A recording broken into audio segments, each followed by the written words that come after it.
romantic comedies or rom-com novels with their illustrated covers have dominated the romance space in recent years, and there are quite a lot of them to choose from. However, maybe you found it a little bit more difficult to find the rom-coms that you're looking for, ones that are more diverse and that share your experiences and or maybe cultures that you would like to learn about and not the same homogenous mainstream culture. So if you're looking to discover rom-coms written by diverse authors that are authentically diverse, you've come to the right place. This is Story Behind the Story with REESE RYAN, where readers and authors connect, and it's a very, very interactive space. So, and I am your host, REESE RYAN. I write sexy, emotional, grown folks romantic fiction featuring characters finding love while navigating career crisis and family drama. And today I'm very, very excited to talk about rom-coms that are diverse, written by diverse authors. And so today my guests are going to be Monique Fisher, Mimi Grace, Jackie Lau, and Mia Sosa. So these are authors who write diverse rom-coms, amazing ones. So if you have not read their work, I'm so excited for you to meet them today, to talk to them, and to get to know them better and to learn more about their work. And of course, we are going to, between all of us, recommend even additional rom-coms, diverse rom-coms. So definitely stay tuned for that. But first, we're excited about our chat today. And if you're excited about it, be sure to like, subscribe, and share so that other readers can find it as well. And this is a very interactive show. So we look forward to your comments and questions. Leave them in the chat. We'll address them as we can. If you are watching us from Facebook, welcome. To ensure that we can see your name and avatar and know who we're talking with when you make comments, be sure to scroll down to the bottom of the description on Facebook so that you can click that link and give StreamYard permission to see your Facebook avatar and name, so we'll know who we're conversing with. And just a quick reminder that my latest two releases are currently out now, Working with Her Crush and Date for Hire. So the links to those are in the description. Again, we're a very interactive show, so we look forward to your questions and comments. Make sure you post them in the show so that we can address them, because we can't wait to talk to you all. So without any further ado, welcome to my guests. I'm going to bring them on one by one. We have Mimi Grace, Monique Fisher, Mia Sosa, and Jackie Lau. Good evening to you all, and thank you so much for joining us this evening. Thank you. Hi. Thanks for having us. Thank you. So I'm going to get right into it, and I'm going to start with, even though I requested your bios and I posted them in the show description, I don't like reading them. I prefer for you to tell us a little bit about yourselves. So I'm going to start with Monique and ask you to tell us a little bit about you and what you write. Okay. Well, my name is Monique Fisher. I was born and raised in Los Angeles, which is where I still live. I write adult contemporary romance, primarily rom-coms. And a brief about my background, I was a theater major. So it's funny because a lot of people have told me that they can kind of see that in my writing. My concentration was playwriting and stage directing. And a lot of my background involves visuals, because I've written pilots, spec scripts, and also a graphic novel. I am a founder of a group called BFCC, which is a Black female comics collab. We're working on an anthology, which we don't have no idea when it's going to come out because we've been working on it for years, but we're slow and steady. And it features Black female leads with different types of superpowers. Fantastic. Thank you. And next, Mimi, tell us a little bit about you and what you write. So I'm Mimi Grace. I write fun, sexy romance. I like to call them confetti and spice for your bookshelf. I live in Western Canada, and I think on my bio I say that I like long-running reality TV shows.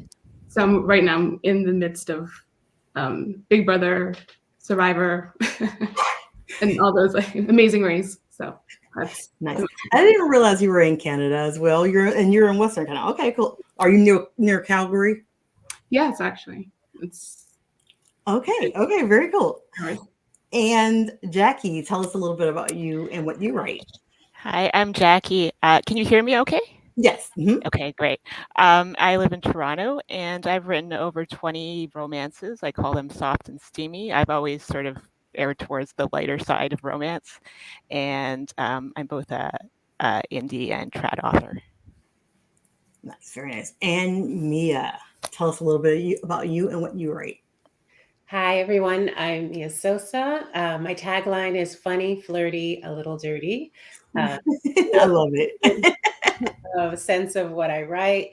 And I'm originally from New York, former lawyer turned romance author. And there are apparently a lot of us in Yes, India. there are. Somebody should study that.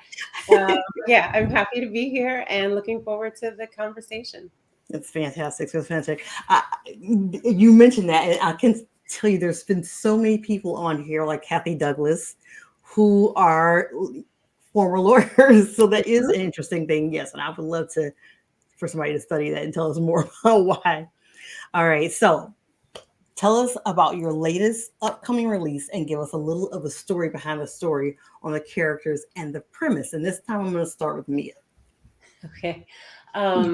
So bear with me because for my upcoming release, I usually have this process where I figure out exactly what the pitch is, and I'm still working on that pitch. But in essence, I have an Audible original that's coming out in January. It's called The Starter X. It's a standalone, and the premise of the story is that a woman who was a terrible girlfriend for hire in college is convinced by her sister to come out of retirement one last time in order to provide services to her sister who has a crush on a guy. And the female MC ends up falling in love with the target. And it's a lot of fun. It's definitely a rom-com. And looking forward to seeing what everybody thinks of it. It is set in New York, and it is the first full-length novel that I've written that's set in New York, which is where I grew up. So it's kind of an homage to the neighborhood that I grew up in and everything that I remember that was so special about it. So looking forward to that. I love it. And I love Audible originals. I don't know how many of our viewers today have listened to Audible originals, but there's been some really great ones. So definitely, if you have Audible, make sure you check those out. Jackie, next, can you tell us what's your latest or upcoming story and the story behind the story about it. So I had a Kickstarter launch today, and the first book in the series, which is called Choose Restaurant, the book is The Sitcom Star. And it sort of has a similar premise to Notting Hill, where he knocks into her and spills, in this case, his bubble tea all over her. And they actually knew each other from when they were kids. And it's sort of inspired by the success of TV shows like Kim's Convenience and Schitt's Creek. So it's a similar show, but set in a small town Chinese restaurant.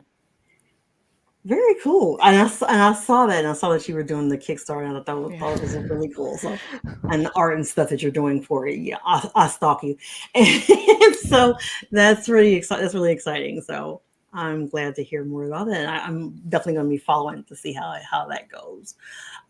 Next, let's see, Mimi, tell us a little bit about either your latest or an upcoming project, and give us a little bit of the story behind the story on it. All right, so my latest is Take a Hike. I released it in May of this year, and it's about a woman who unexpectedly inherits a recreation and tourism company, to the annoyance of the hero, who is an archer instructor and a would-be buyer of said business. And so they have to kind of navigate their opposing goals as well as growing attraction. Nice. Story behind it. Yes. It's in a small town. I grew up, like part of my childhood, I grew up in a small town. So I've always wanted to set a romance in a small town. So this is my chance. Yay. Yay. I love it. Okay. And Monique, either your latest or upcoming story, tell us a little bit about it and the story behind it. Okay. Well, about a little over a week ago, I released my 4th book called Hot for Teacher. And I cannot think of titles to save my life, so I usually just default to songs.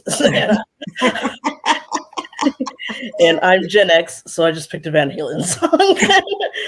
Gen X represent. And the premise is the female main character, Latrice Richardson, has an amazing life. She owns her own business, fashion boutique. She has an adorable 8-year-old son. She just doesn't have a love life, and she hasn't had sex in a while. So her very enthusiastic sister, Nadia, decides she's going to get her a one-night stand when they go out to dinner, and she's successful. Latrice spends an amazing night with a handsome gentleman named Nathan Woodson, only to find out a week later that he's just been hired to be her son's teacher. So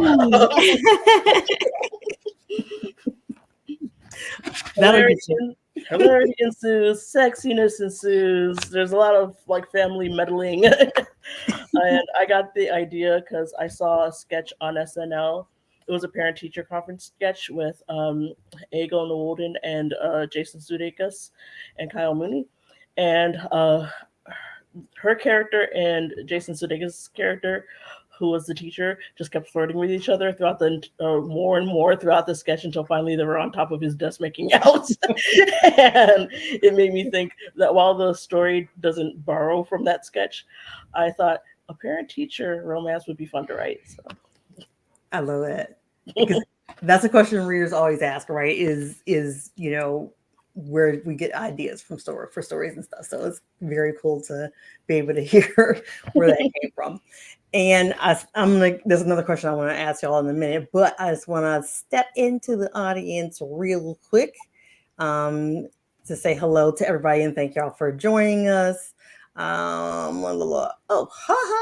Okay.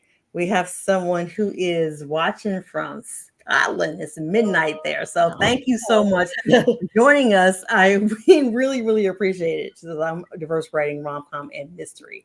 So thank you so much for joining us. Love that. We have a Facebook user. So if you're on Facebook, don't forget you have to go down to the bottom of the description and click the link to give StreamYard permission to see your name and avatar. But she says, they say, hi, Reese, looking forward to these new for me authors. So that always excites me when people are discovering someone new. Nicole Scoggins says, hey, y'all, so excited for this. We are too. Veronica said, good evening, ladies. We have a lot of folks saying hello, and we are very appreciative of having you here with us all this evening.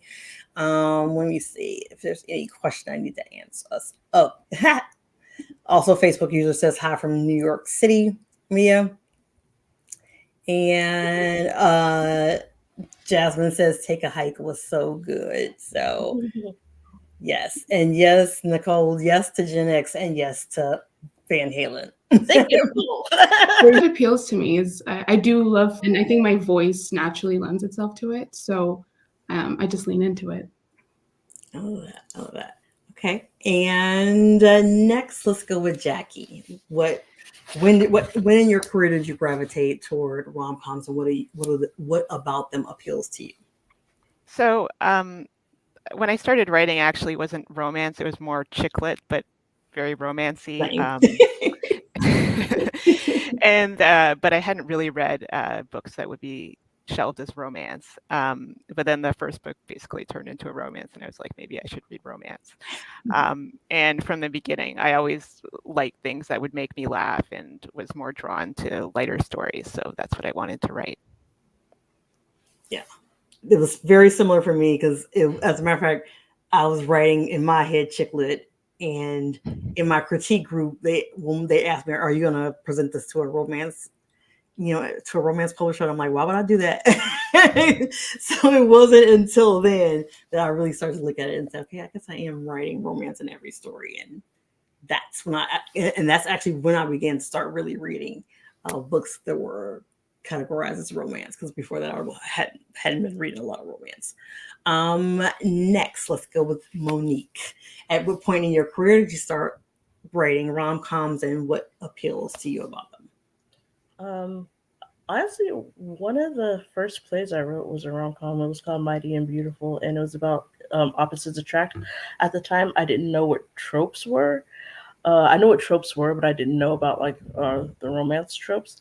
So I knew it was opposites attract, but I didn't realize that I was writing, like, it didn't really occur to me. I just thought that I would write a story where this guy's corporate and where the woman is more of a free spirit. And it was performed in a theater in North Hollywood. And a lot of people came, and it was really exciting. And I just thought, this romance thing is really fun. Let me just let me continue to see where it takes me. I did take a brief detour when I decided to give novel writing a try. I decided, I had a lot of fun. The humor and that now, like, I would be like, what? No, we don't take out humor. That's what I want to do. So it's definitely been a change. But in terms of what I wanted to do, that's always stayed consistent. And what I think appeals to me about writing rom-coms is, in my mind, I very much love the idea of making people laugh and of giving people a good time. And I think all romance is very entertaining, but there is a particular type of entertainment that comes with rom-coms. And there is a sort of satisfaction in knowing that perhaps for like an hour or two, you're giving somebody a positive experience where they're like laughing and relaxing and kind of forgetting about everything that's happening in the world. Yeah, I love that about the connection period with writing, and the connection you make with readers, and giving them kind of an escape and stuff. But something also you mentioned that I found interesting is that saying that earlier in your career, you were writing, and the editor was taking out the humor, and then there's an explosion of rom-com, and like, hey, let's push toward more humor. Right. And a lot of times the market as well as the publisher can have a lot to do with it, because I feel like one of the funniest books I've ever written is Waking Up Married, and I wanted so much for them to market that as a rom-com, or market as a rom-com. And they're like, "Oh, we don't do rom-coms," but I'm like, "But it's funny. But it's really funny." So, yeah. So that has a lot to do, like what's going on in the market, and who your publisher is at the time, and all those kinds of things. Let me real quick. Jessica Terry, hello, Jessica, says, I'm currently reading Hot for Teacher. And Veronica Lockett said, I like that, Monique, messy. Thank you. And she says, new books to add to my list. Yay, good. And we're going to help you bust your TBR later on with some more recs for sure. And Jasmine says, yes, I feel like romance is naturally funny. I definitely feel like it gives you lots of opportunities for humor, for sure. So let me ask you on this question. What do you find most challenging about writing rom-coms? And this time, I'm going to start with Jackie. Oh, I was hoping you went. Of course.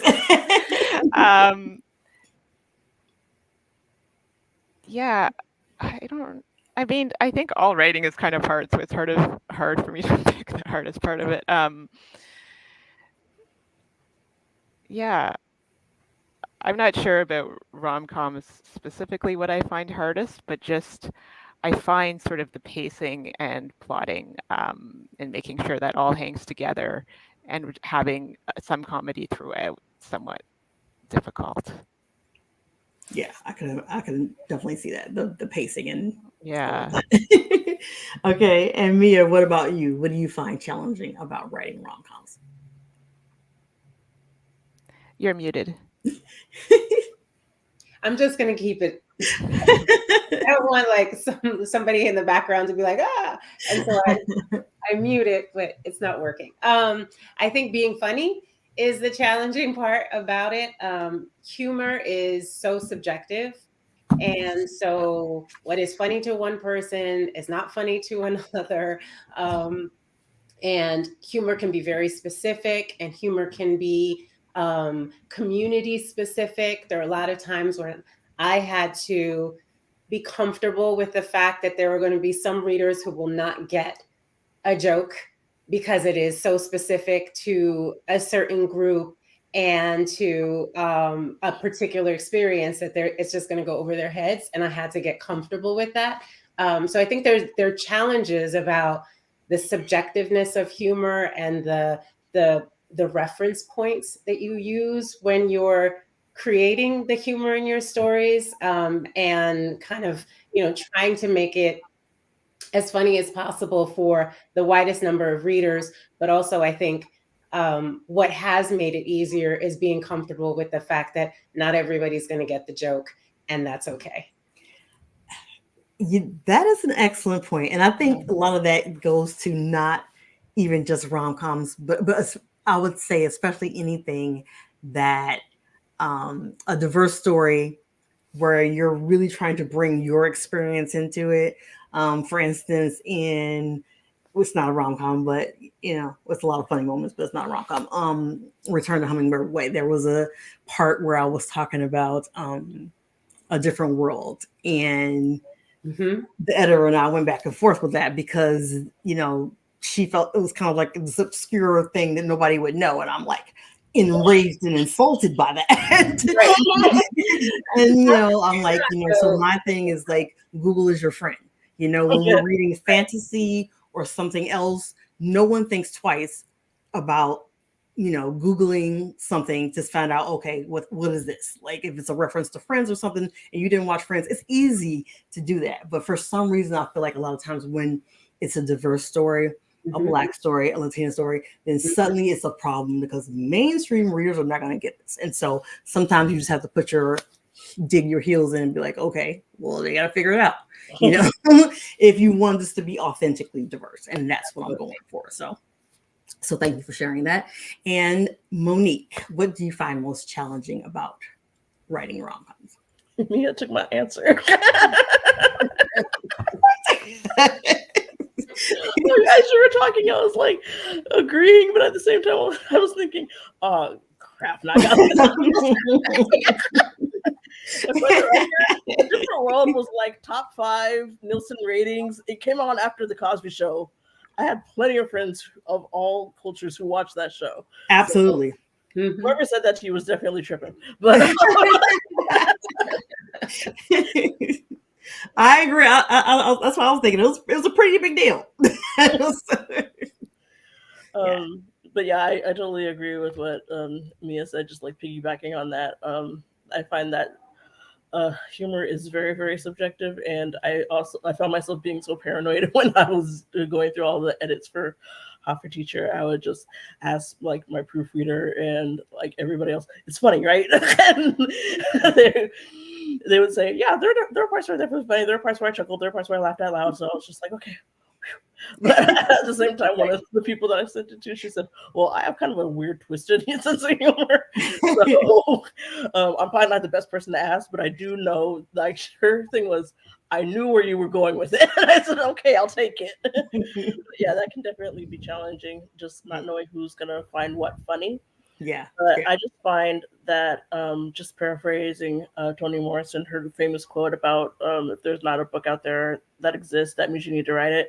I just tend to write what I would want to read and hope that other people want to read it too. So I love that. And Mimi, what do you find most challenging about writing rom-coms? I think it's balancing the darker moments. So I do, I want to sometimes give my characters backstories that are a little bit more depressing, but you also have to remember that not too depressing. So sometimes I even smooth it out a little bit. So if they're grieving, it's, it's maybe years past where the person that they're grieving has gone away, or I don't even really, emphasize it or explore it maybe if I was writing straight contemporary, or if I didn't care about not making a lighter book. So I think that might be the toughest part of it. Yeah, that makes sense. And that's what several of you mentioned about the humor. Mia and Monique, about the humor being subjective. That definitely was something I was thinking when I was writing a book, and I'm like, all the moments that were funny, I'm like, okay, I acknowledge that I'm a giant cornball, so I'm like, maybe this is super funny to me and nobody else would get it. So yeah, I wondered if that was an issue for you all too. So that was good to know. Let me go back into the audience questions. So Uzu says, Reese is asking all my questions. I'm sorry, you have to get faster and typing them in so I can do your questions and say it. Ty Johnson says, Mimi Grace's books crack me up, and she really nails rom and com. That is so important, and that's such a great compliment. Thank you. Because that's the thing, with a rom-com, you have to hit both of those elements. Just like with a romantic thriller or something, you've got to make sure you're hitting both of those elements, and there's definitely an art to that. So that's a fantastic compliment.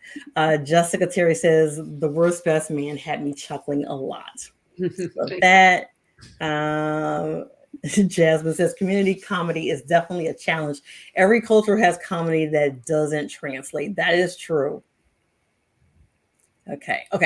And then I do have a question from our audience member. Hold on a second. Let me see if I'm going to ask this now. Oh, okay. Okay, I'm going to get back to that one in just a second. And okay. All right. So really, so Uzo asked this question, and this is for all of you. Were there parts of your book that readers found funny that you did not intentionally make funny and that surprised you? I'm sure it happened, but I can't think of a case where I was told about one.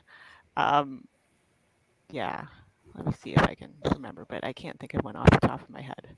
I know my editors told me something that I thought was funny wasn't funny, but yeah, I mean that's more common. That's the opposite. Yeah. That's the thing you're more afraid of happening, right? For sure. Okay, so the next question I have is, as diverse authors of rom-coms, what do you find to be your biggest challenges in terms of getting your books in front of readers? Who have I not started with the first year? I think I started with everybody, so let me just go back. And Mimi, what do you find to be the most challenging in terms of getting your books in front of readers? I think there's just the general discoverability factor of all authors have to kind of figure out, but also maybe assumptions that, in my case, Black rom-coms don't exist, that there's only one particular love story. And this is just from the discourse I kind of see when I'm like on social media.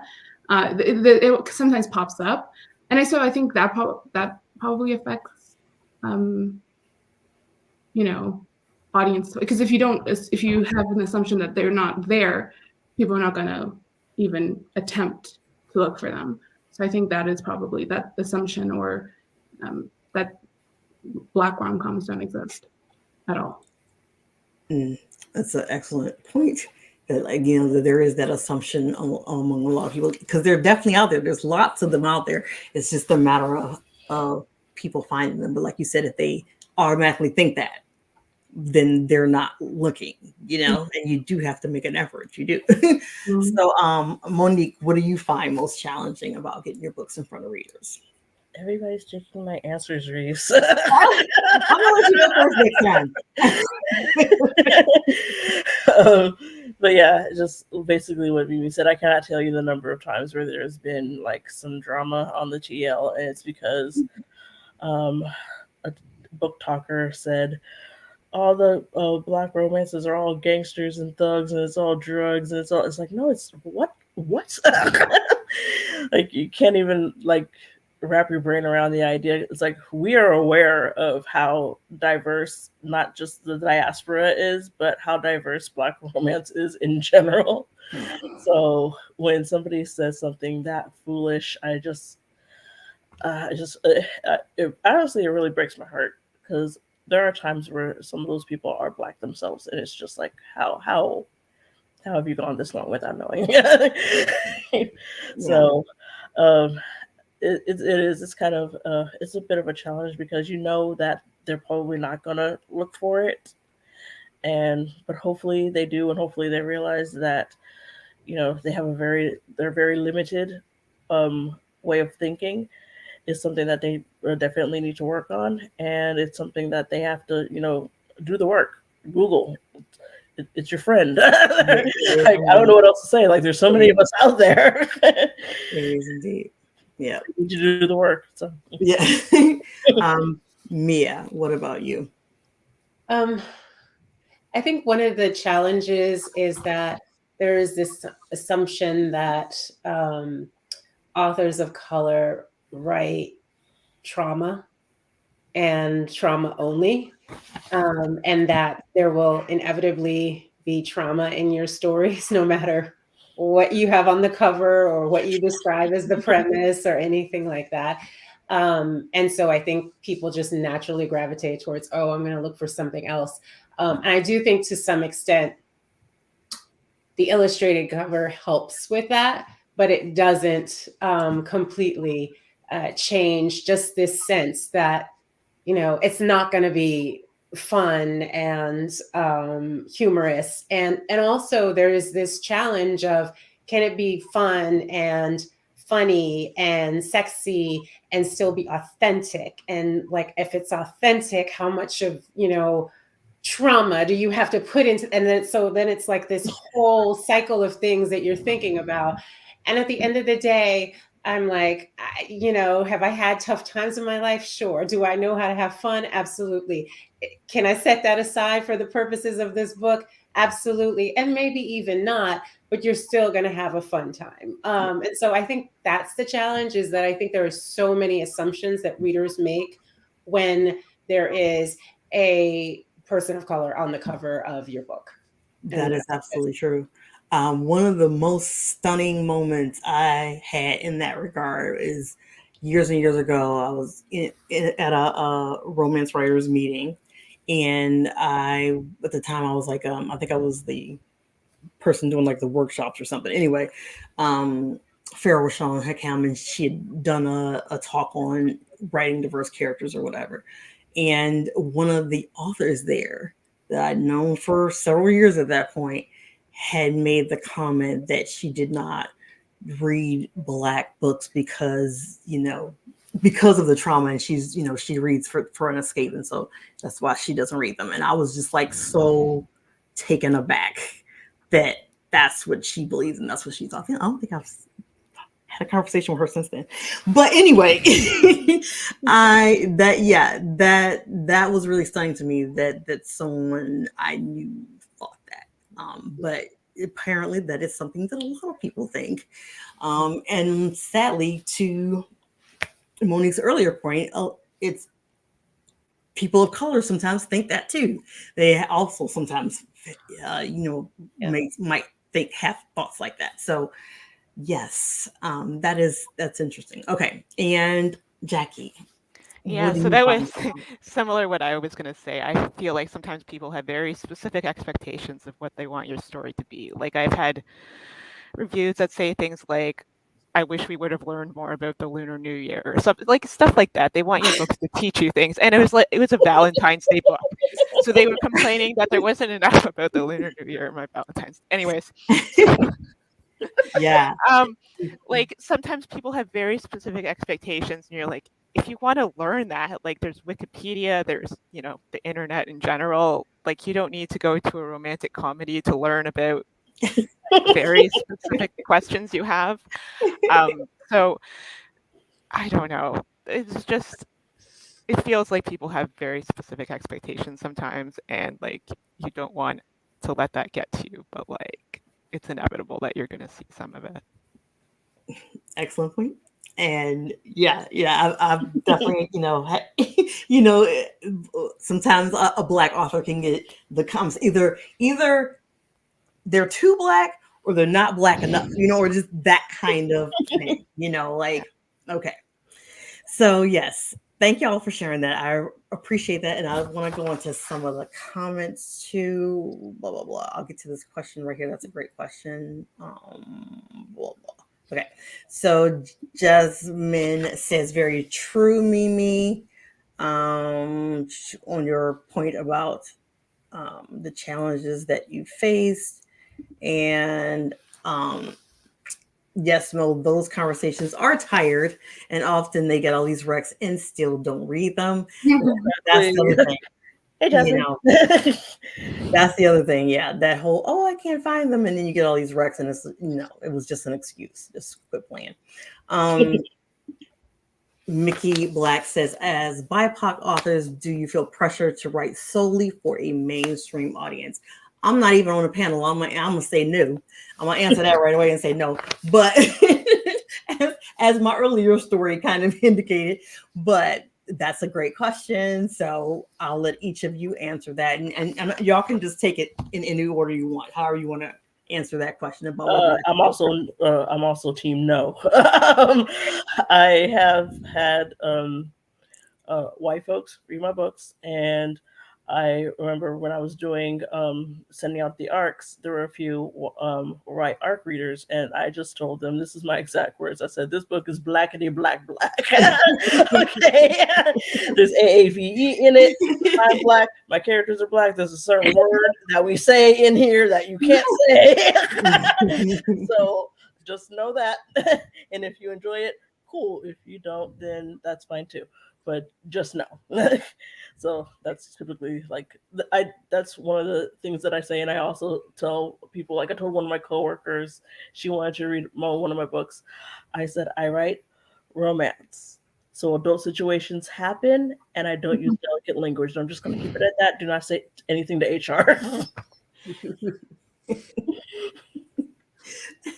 All right, Mimi, Jackie, and Mia, same question. Do you feel pressure to write for a mainstream audience? No, I would say, I mean, one of the things that very early on I decided is that I wanted to write the stories that I want to write, that have, like, people who I grew up with, people who I interact with, and reflect my experience and the people around me, and so that necessarily doesn't fit mainstream, because kind of what the mainstream reader wants to read is a very specific thing that I don't think looks like what I write, and I'm okay with that. I mean, one of the things that I love to do in my stories, I'm Puerto Rican and Brazilian, and so if there is an opportunity, and there usually is with my characters, I also include language, and that language isn't translated. I use context, obviously, because I recognize that it's an English speaking audience, at least for the first edition of the book. And so I'm aware of that, but I am, again, as Jackie said, there's Google and there's Google Translate. And, if you're really interested, but if I haven't given you enough context to kind of figure out generally, then I haven't done my job. But also my job is to make it an experience that's important to all the readers. And so I imagine Puerto Rican and Brazilian readers reading that at first blush and being like, she didn't translate it, nor did she italicize it. And it's just a part of the story, and it's a part of the world, and it's the way that we speak. And so, so be it. And, do I get criticisms about it? Absolutely. And there are people who will tell you that The Worst Best Man, which is the first book that I wrote with Brazilian characters, probably is written like 30,000 words are in Portuguese. And that is absolutely not the case. It's more like 215. But apparently those 215 Portuguese words really upset a lot of people. And that's just, I mean, that's the mainstream audience. And so I recognize that that's going to be an issue, but this is what I'm writing, and either you enjoy it or you don't. And I'm perfectly fine if you don't enjoy it. I just wish that people would try it. Okay. Anyone else want to speak to that question of feeling pressure to write for a mainstream audience? So this is my second pen name, and when I started this pen name, I was basically like, I'm going to write Chinese Canadian characters. Like that was sort of, I kind of give a clear brand in my head when I started this name because I'd been writing for a while already. I feel like when I write indie books, it's not something I think about a lot, because for an indie book, the number of you can sell, like there's an audience for everything, and you might not write something that has, the huge enough for a huge audience, but there'll definitely be many people out there who will be interested. I guess when I write for publishers, it's something I worry about a little more. And early in my writing career, I was like, I don't know, you don't know why you're being rejected. I was aiming at small publishers and stuff like 10 years ago or so. Like, you don't know why you're being rejected. And then, yeah, I sort of felt then like I was mainly writing white characters at the time. But like, there are just so many issues, and sometimes you just don't know. Yeah. I can't remember. Mimi, did you speak on this? No, I haven't yet. Okay. But I agree with what everyone has been saying, because when I think my first book was like maybe my most self-conscious book, because I thought that I might go traditional. But after that, honestly, I think indies is very freeing, because I don't think about mainstream audiences. And I think, I did you're always told, like, think about your ideal reader. And in my head, my ideal reader is a Black person. So and to me, that's mainstream. So that's my mainstream audience. So if only Black people read my book, that'd be great. So I'm okay. I'm not really uptight about what might appeal to the biggest. I'm okay with like having a slice of whatever is there. Yeah, I like that. All right, and connection to Mickey's comment, Uzu says, so true. Sometimes it feels like you have to water down a lot to be seen as palatable for mainstream. Jasmine says, yes. Oh my God, yes. Too Black or not Black enough. It's a struggle. And I'm just going to say it. It doesn't always just come from white readers, mainstream readers. It's also sometimes Black readers can be like, oh, that you're not Black enough because you didn't use these words. But if we're going to stand on the thing that we're not a monolith, then I don't have to say everything you say, or maybe in my house, we don't use that, or maybe I have some other reason why I don't do it. But that whole thing about, or it's too Latino, or it's not Latino enough, it's too Black, it's too, it just blows my mind. It really does. I guess growing up the way I did, just always the weirdo who just kind of did their own thing to their own, to beat their own drum or whatever. It just kind of blows my mind that people still try to put you in a box and try to make you be a certain way, or whatever. So Sherry says, I love ethnic rom-coms because they have more flavor. Diverse characters are an important part of being seen, as well as letting others discover how relatable they are. We're not so different. Diane says, I enjoy all the good words. And okay. Oh, okay. Uzu has a question for Jackie. What is the deadline last day to contribute to your Kickstarter? It ends in 2 weeks, so that's nice. The 21st. So it just started today, right? Yes. Okay. And I'm trying to think if there was a question. Okay. Yeah, I'll ask this question right now. Ty Johnson asks, how do you choose the spice level in your books? I find that spice is on a spectrum. And that's an interesting question. I mean, plus, one of the things that's kind of tough about romance is it's really hard to just look at a cover and tell how hot the book is. You know what I'm saying? Especially with these illustrated covers, right? Because like in the beginning with the illustrated covers made you feel kind of sweet and, you know, like soft and fluffy. And some of them are like super hot and super, super flaming, burn your face hot. And so you can't really tell just by that. But anyway, so that's the question, is how do you choose the spice level in your books? Let's see. Let's start with Monique. You go first. I'm a heathen, so I have a lot of friends, and Jessica and Jasmine can attest to this because we are always on Twitter together, and a lot of those ladies will go around talking about, oh, I'm wholesome, I'm wholesome, and you read their books and you're like, girl, please. Anyway.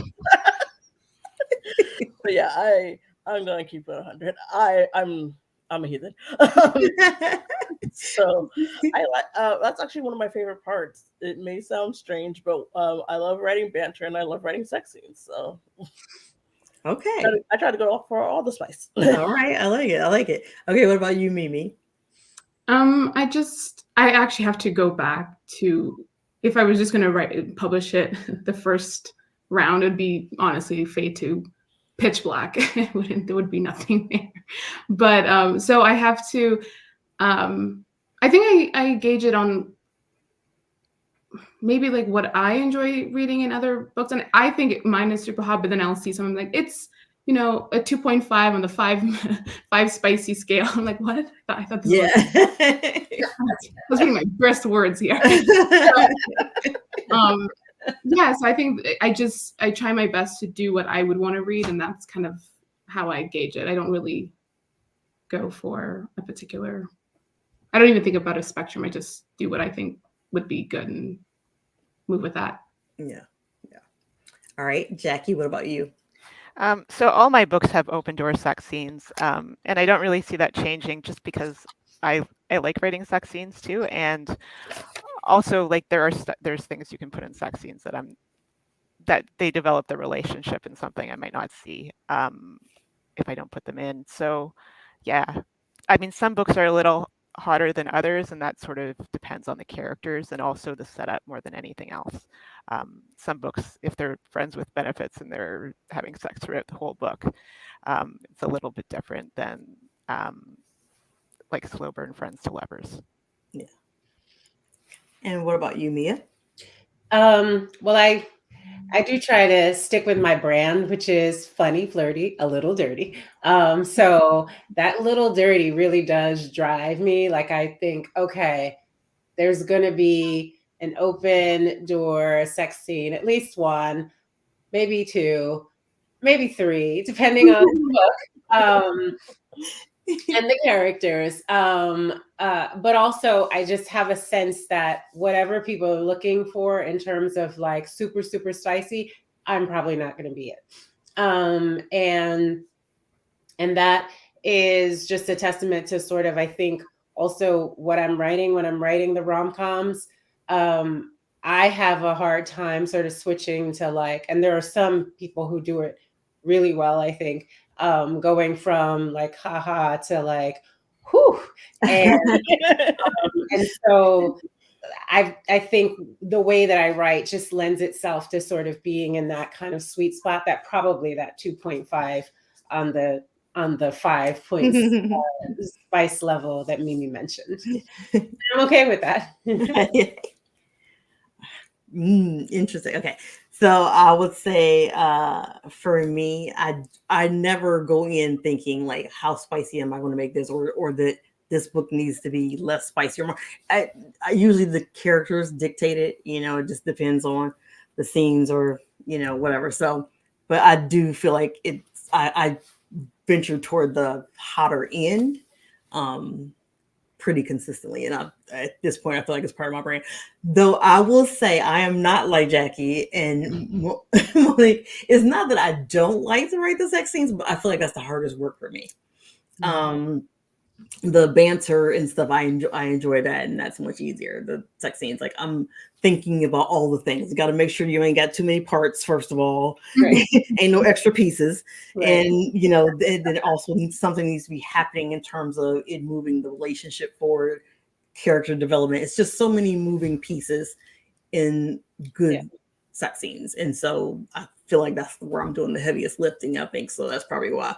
But yet, every time I consider writing like a Hallmarkish, book with closed door, I'm like, yeah, I can't do that. And so yeah, it's the heavy lifting and it can be challenging, but on the other hand, I can't imagine myself writing a book that has closed door scenes at either. So let's see if there is another question real quick. Let me go back.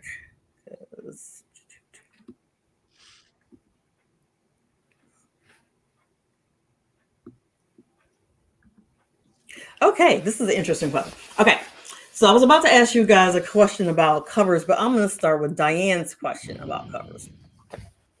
Diane Marasco says, how do you feel about women of color using mainstream looking or white looking models on their covers?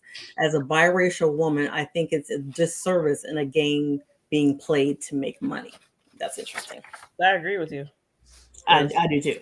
This is a thing that's been on the TL for a while. You'll see people saying stuff like, I didn't even realize this character was Black until I read midway through the book, or because the cover isn't giving, Black romance for whatever reason. And I have seen people discuss covers where the models look white, and then you open the book, and then it's, oh, they're not. And we've all heard the nonsensical argument of, oh, Black people on covers or Latino people on covers or whoever on covers doesn't sell. And that's obviously, I don't want to get you demonetized. But so I'll just use the initials. That's obviously BS. So yeah, I just think it's a money grab in an attempt to try to grab a mainstream. And y'all can all jump in, and I'm not going to go around to just contribute if you want to address that question. I will say I agree with that as well. But what were you saying? I think the frustration when I think about it is the fact that representation is so important, and women of color, Black women, brown women, have so few opportunities to see themselves on covers, especially when I'm talking about in the traditional space. Certainly in the indie space, I think authors have been doing the work, and it's fantastic. And so I think in that opportunity, I just always think, show what you're doing, right? Show your work and be proud of it. And I guess that's just my reaction to it. Is I'm always thinking, my gosh, how can I make this an amazing cover that shows a woman of color, and so that people know what it is that I'm writing, but also can say, oh, I see myself. I mean, one of the things that has been kind of a goal for me is representing Afro Latinas, which is within the Latinx community, there is that whole issue of representation. And so I have tried to do that with my own covers. And so just the notion of doing the opposite just doesn't compute for me. And so, it's a frustrating thing, but I just I can't even think of those covers because I don't see them. I guess I'm not I'm not looking for those books with those covers, because I'm always picking up covers with obviously women of color on them. I'm looking at the ones that are on my desk, and there is just no question. Yeah. I know for me, for sure, I have pressed hard to not only get Black women, but I also wanted representation with darker skinned Black women. Mm-hmm. It's not a rom-com, but the Bad Boy Experiment, for one, was one. I am very grateful, because when I first got the premise of this, or the sample of this cover, the two people in there were different, and the woman looked very much like AOC, the Congresswoman, whom I love and adore, but that ain't who I wrote. So we kind of went back and forth about it, and I am very grateful that they took my concerns seriously and redid the cover. And gave me a gorgeous one little with dark skin. On Reunion Arrivals, again, because in earlier samples, when you give the art fact sheet in trad publishing, you give your art form and stuff, and you give samples of, hey, here's who this person looks like. 2 or 3 times before, I had given sample people who were much darker skinned, and I got like medium brown, or skin people, and I'm like, that ain't who they're great, but that's not who I was going for. So I started being really, really specific and saying that she is a dark skinned person like this person, to just requesting that, because even in that, like you were saying, you're looking for within the Latinx community, Afro-Latina, representation. And so that was something that I felt was important too, that I didn't want the person to just look, like they could be Black, or they could be this, or they could be that. I wanted to be very, very clear that she's a Black woman and she's a dark skinned Black woman. So that is something that is very important to me. But on the other hand, I understand why a lot of authors do it.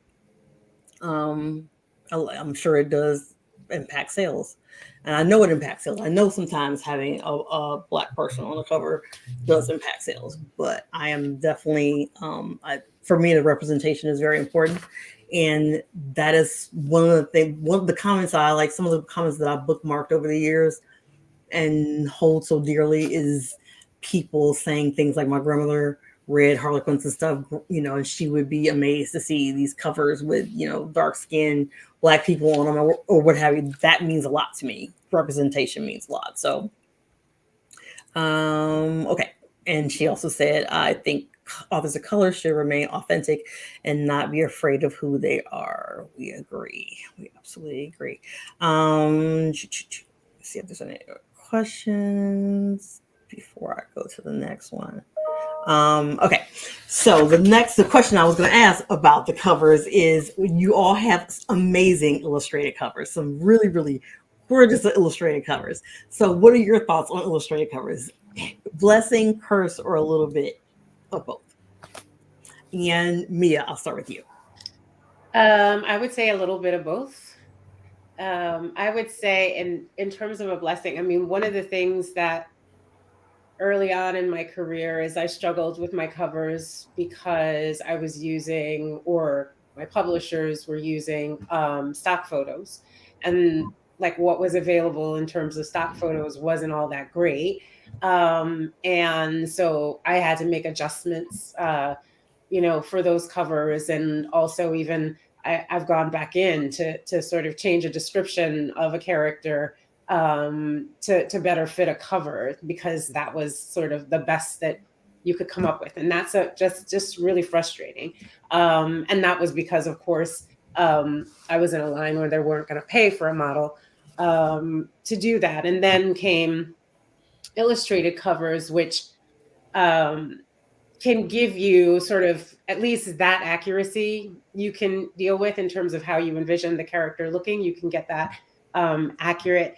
And then there is what we were talking about earlier, which is this sense that, there aren't books out there written by authors of color that are fun and funny, and that are meant to be an escape and are entertaining. And I think the illustrated cover does help with that, in terms of getting it out to readers and not having them wonder, what is this book about?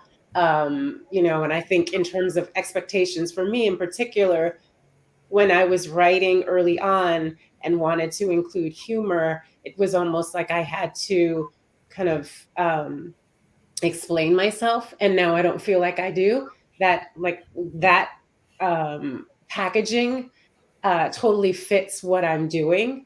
And so when people open up my book and they read it, they're not going to be surprised by what I'm attempting to do. And so in that way, it's a blessing. I think now the market is gutted. And there are so many covers out there, so many illustrated covers, that they're all starting to look the same to me.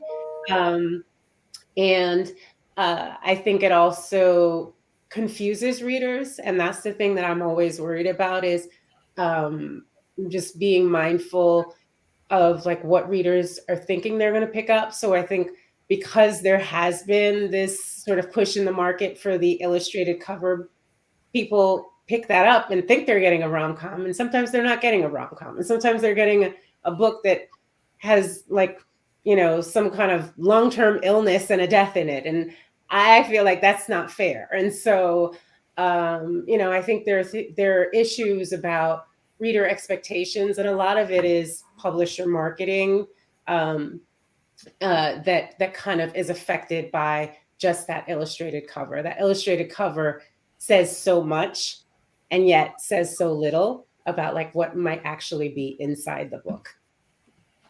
True. Did anyone else want to add to that about their thoughts of whether they consider illustrated covers a curse, a blessing, or a little bit of both? In terms of reader expectations, because I know I have like a content note in front of all my books to make sure that people know that it is spicier, because I do, you know, the covers are very cute and lovely, and so I want people going in not to get shocked, and that this is the book you actually want to read. Right. So I recognize that, and also this, I think even with, because YA romance has the illustrated covers, I think I'm always like terrified that it might get confused, even though I think my characters look really adult, but because, you know, YA romance also has the same design aesthetic right now. So I think that's one of the problems with the popularity of this kind of cover. But yeah, I still think they're beautiful. It's fun to see. And the idea that there's specificity that you can create with these characters because they're illustrated, you can literally just bring them to life as they are in the book. You don't have, it can be book, you know, because Mia was just talking about how she went back in to her book to change some descriptions, but you can take literal descriptions from the book to render these covers, which I think is great. Yeah, I love that. Monique or Jackie, did you want to add to that about the illustrated covers? Yeah, I guess I'm sort of in between on them too. They're great in some ways. In some ways, maybe not so much. I do wish we had more variety in the sort of illustrations we see on the covers of romances. I think that's part of the reason they're starting to all look the same, is that there's not a lot of variation in the style. Yeah, like the number of hours I spent on stock photo sites for some of my indie, like just like looking through like 50 pages because I don't trust a cover artist to find the stock photo for me. And interracial couples were really difficult. Like if you want an Asian man and a white woman, like I'm sorry, there are two couples on stock photo sites. So like illustrated covers do help with some of that because sometimes it's just limited, and it honestly, from working with small presses, I had assumed the stock photo situation was worse than it actually was. That's not to say it's great, but they had led me to believe that they could not find anything sometimes, and that was not true. So yeah, it does. It is nice that sometimes you can say exactly what you want. One indie series I was gonna have stock photos on for the covers, I ended up going with objects because I could not find the stock photos that I wanted, and I can't afford to pay for a photo shoot or really expensive stock photos. So I really wanted couples on that book, but man, sometimes couples finding the ones you want is tough. Yeah, for sure. And especially, that's the other thing, not only in terms of the ethnicity of the person, like Jackie was saying, you know, trying to find a couple specific, you know, interracial couple where the man's Asian and the woman's white, or whatever it is that you're looking for. The more diverse the person is, like, okay, you got a black woman and then you want her to be plus size, you know, or you want it to be an older couple. It's like if you go on there and look for and put on like an older couple on stock photos, you're only gonna get, you know, folks who are like they're living at the retirement home, which is cool, but that's not who I'm rating. I'm trying to find these people in the middle, and they never seem to have that. Or you know, you're looking for a plus size model or whatever. it can be very limited with the stock photos. So that is the nice thing about illustrated covers, is that it allows you to do that. So talking about these illustrated covers, let's get into our recommendations. So Monique, I'm gonna let you go first.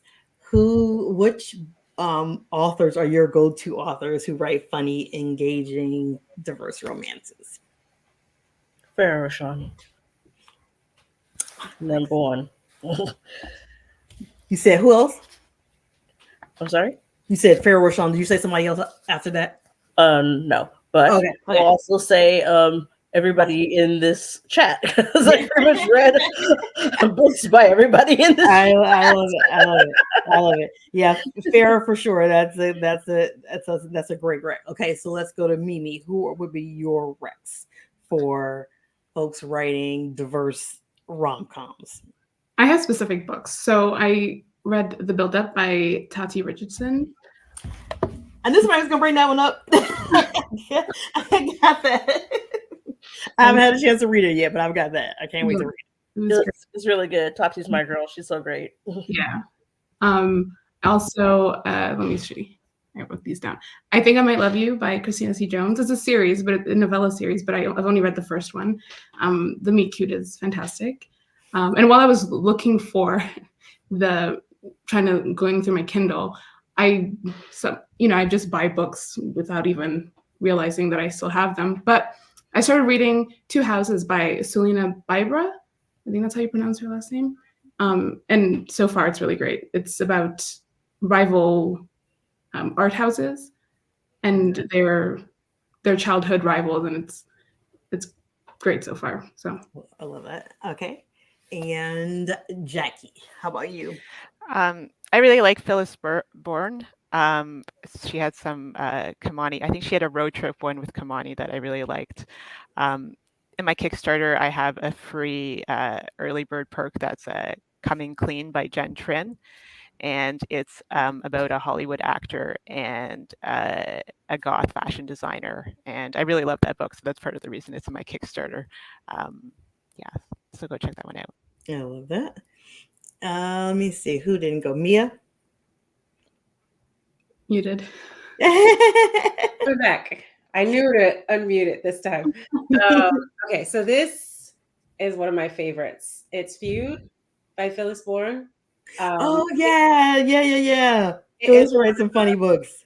The funniest novellas I have ever read. And if you have not read this, there is a lawn clipping scene in this novella that is just hilarious, and I love it. I recommend it all the time. A Proposal They Can't Refuse by Natalie Kanya. She is fantastic and actually has a book out.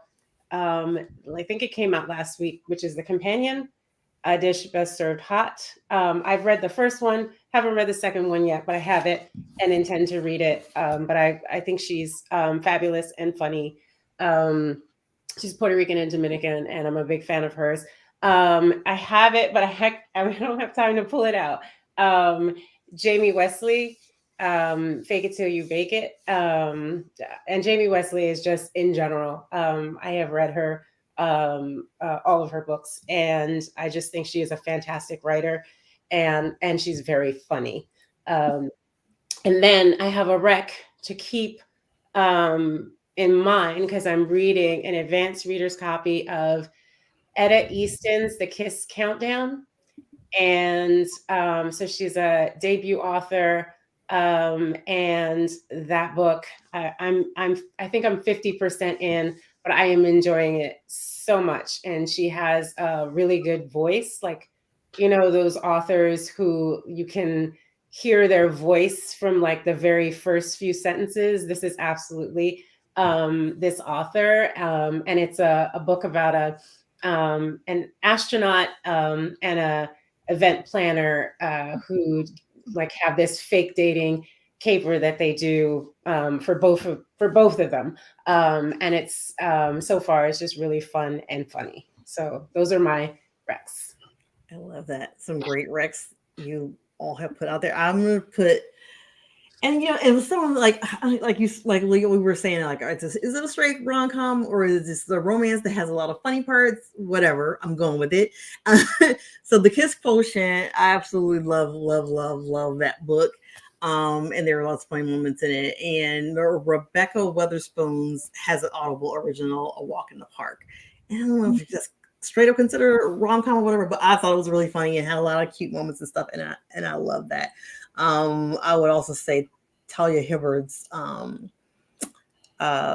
Sister series has lots of humor in it. So and I also in the description, I have 2 links.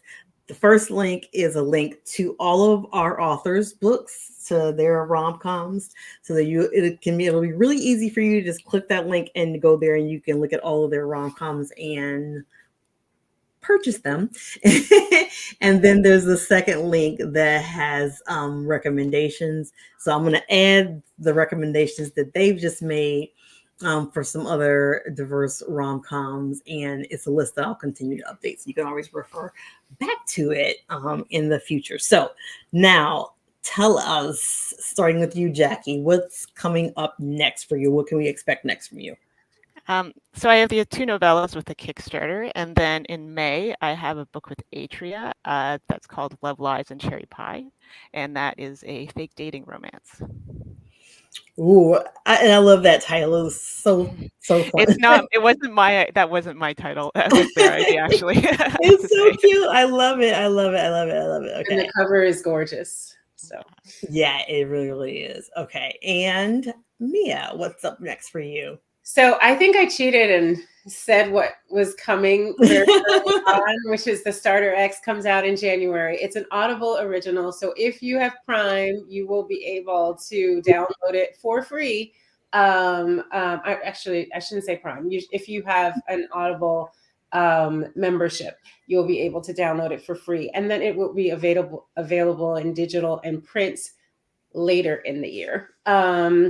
And after that, I'm working on a new story, but I just don't know when that will be out.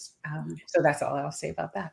All right. And Monique, what about you? What's up next for you? Okay. Just real quickly, Jessica in the chat mentioned Mia Heiselman, and Mia's a good friend. Yeah, I was going to post that after you answered. Yeah, but thanks for bringing it up. Yeah. And she is incredibly funny. I'm currently working on, I guess the best thing I could call it is an erotic rom-com. And it's spicier than my usual stuff. So, you're hearing this first. I had a meeting with Lucy Eden, and she's joined the cover. So, oh, very cool. We love Lucy Eden. She's amazing. I've worked with Mia before. In fact, she did my covers for Rival Bid. I know she did that one. Yep, she did Candidly Yours too. She did both. Her cover design did both the covers for both my rom-coms there. Okay, so very cool. And so I'm excited about that. Hotter. You're taking the spice level up a little bit. Just it's nerd and popular girl, so that's like one of the tropes. Oh, and yeah. Lovers. Love that. All right. And Mimi, what's coming up next for you? Well, I'm starting a new series. It's spin-off, and it's set in a matchmaking agency that I introduced in one of my books. So it'll be just a bunch of matchmakers finding love. I love it. And readers love it, and I do too, when you have something that's from a previous series that comes back later, or there's some connection to another series or whatever. That's always fun. So so I'm going to go back. Okay, so there's a question. If I have time, I'm going to ask y'all real quick. Jessica, Terry mentioned Mia Heiselman rom-coms, and when she agrees on Talia Hibbard. Diane says, thank you for the Rex. And Sherry says, I love audiobooks. I'm trying to get back into them. I had stopped since I don't commute for like a job or whatever. It's harder to find the time to listen to audiobooks, but I've been trying to do that more here at home. So I'm going to see if I can squeeze in this one last question from Mickey Black. What is everyone's thoughts on using AI artwork for book covers? I'll go first. I didn't really get to say anything for the book cover question.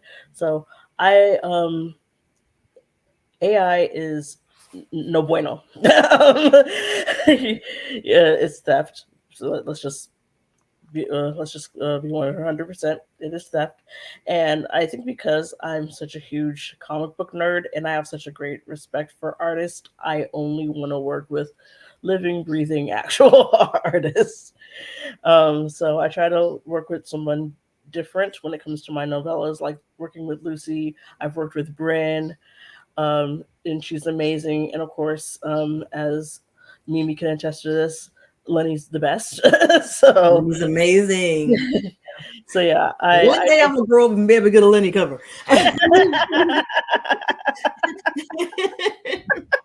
Her covers are freaking amazing. Yes, they are. Yeah, just Awesome. it's not that hard to find a real artist, and they deserve to be paid too. This isn't a hobby for them. So Right. yeah, just avoid AI art, and plus you're also opening yourself up for a lawsuit. Just gonna put that out there. Mimi.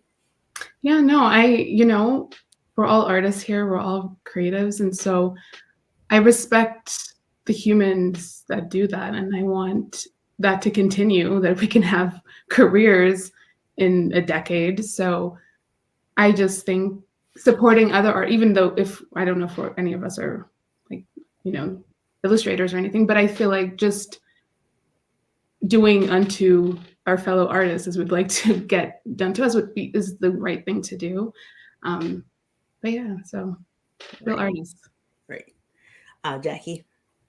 So I actually did change a cover of mine that when it came to my attention that the stock photo was an AI stock photo. And the cover artist did not care. I had the cover redone by someone else. So yeah, I don't want to have AI on my covers. And Mia. Yeah, I mean, I echo everybody's sentiments that, I mean, given what we do, we should have the same respect for illustrators and artists and graphic designers and all of the like, and actually use real people when we do this. So that's my thought. Agreed. Same. And I do remember at one point there was a gorgeous cover that was making the rounds on Twitter. And then when people started asking who the artist was and there was no response, then everybody was getting upset because they figured it was an AI cover. And so, even if you said to yourself, okay, I want to do the AI cover because obviously you can get it cheaper than working with an actual artist, you're opening up yourself a can of whoop ass. You know what I'm saying? Either a beat down from folks on the interwebs, on Beyonce and Blue Ivy's internet, or like Monique, mentioned, who knows down the road if there's would end up being some kind of lawsuit because it was derived from somebody's work, So yeah, that's definitely something to think of. So that is the collective answer from us. No bueno, as Monique said on that. Okay, great. So Veronica said, great show, Reese. I found some new authors. That makes my day. I love that. That's a great way to end. Everybody's websites are in the description of the show. So you can connect with each of them by going to their websites and finding where they are in other places like Instagram or Twitter or wherever they hang out. And again, you'll find a link that has all of their books so that you can easily go and peruse their books and pick your favorites. And also there's a link for the Rex. So thank you all again, Mimi, Grace, Monique Fisher, Jackie Lau, and Mia Sosa. And it's so funny too, because Mia wrote that you wrote me an email saying that you'll be there fangirling. And that's exactly how I was feeling. I'm like, I'm so excited and such a fan of all of you and so excited to have you on the show. So thank you so much for coming and taking some time and talking with us. And I enjoy getting to know all of you more and getting to know more about your work. And so I look forward to seeing what all of you do in the future. So thank you all for being here this evening. Thank you for having us. Thanks for having us. And thanks for being here. Okay, and yeah, so thank you all for joining us tonight. And also, y'all had some great comments, great questions. Thank you so much for making the show so engaging and fun with your questions and your comments. If you have additional comments or questions or whatever that didn't get addressed here, drop them in the comments to the show. And, if I can't answer them, I will forward them to whichever author you were asking the question of. So by all means, do that.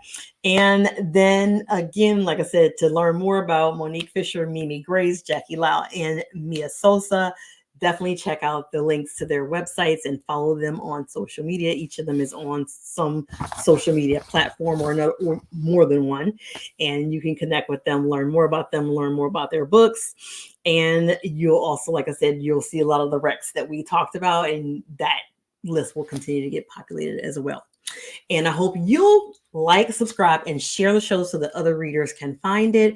And then in 2 weeks on November 21st, you can join me here where I'll be talking to Cisha Love, Cheryl Lister, Annie Raines, and then Reinhardt about why readers love all the flavors of small town romance. That's going to be 7 p.m. on November 21st. And in the meantime, if you're looking for more author reader chats, check out my friend Shay Baby on the Brown Book Series. On Wednesdays at 7, she talks to a variety of authors, and you'll find the link for her show down in my recommended sites. So that is it for this week. Thank y'all so much for joining us, and I look forward to seeing you next time. Thanks.